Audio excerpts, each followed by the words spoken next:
Councillor Louden. Thank you, Convener. And thank you, Mr Porter and your team for all the work that you've done again on producing this report, which is the most depressing I've seen in the 6 years I've been here. I wouldn't hold back on that. I'll concentrate on just one page of the report.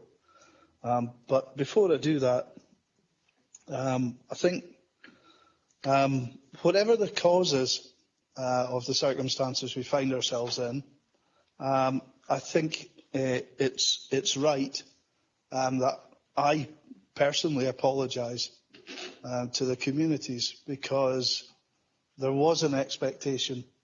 There was an expectation created that we could do this. What I have to explain, or try to explain, is what has changed in a relatively short period of time to make what we intended doing impossible and unattainable. And I'd ask members to look at page 265 of the report and to look at 5.6 and to look at the interest rate table. What you'll see there, we had intended to borrow money to build the schools, but the cost of that now is 500 million, and we're not borrowing it at 0.5%, which is the interest rate at the top of that table. We would have to borrow it at 5%, which is the rate at the bottom of the table. Now, you multiply that by the cost of the schools, and you come to some stark figures. We'd hoped to be able to build those schools with an interest charge element of 2.5 million. But the interest rate is 10 times that now. That would be a £25 million pressure on the revenue budget. That's why we're not able to do it.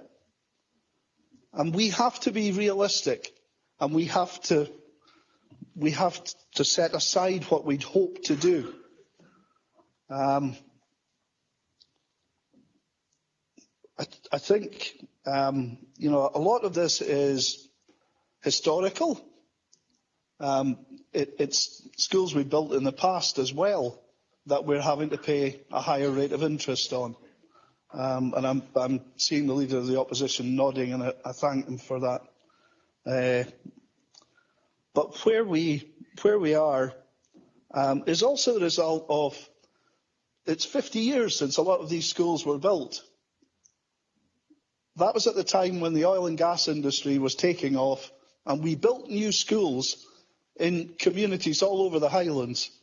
The debt that we've carried from that day to this is part of that £1 billion, that the 860 million that's sitting there in the books. So none of that debt has been written off. Not the debt for the housing, not the debt for the schools, not the debt for the roads, not the debt for anything. And that is part of the reason why we are where we are. So we've also got construction cost inflation and high interest rates, and the non-appearance of the LEAP funding. But the schools are simply unaffordable at the present time. We can look at this again. If these interest rates do peak and come back down, we can look at it again. But at the moment, we can't go ahead with this. It's simply unaffordable, and I bitterly regret that it is.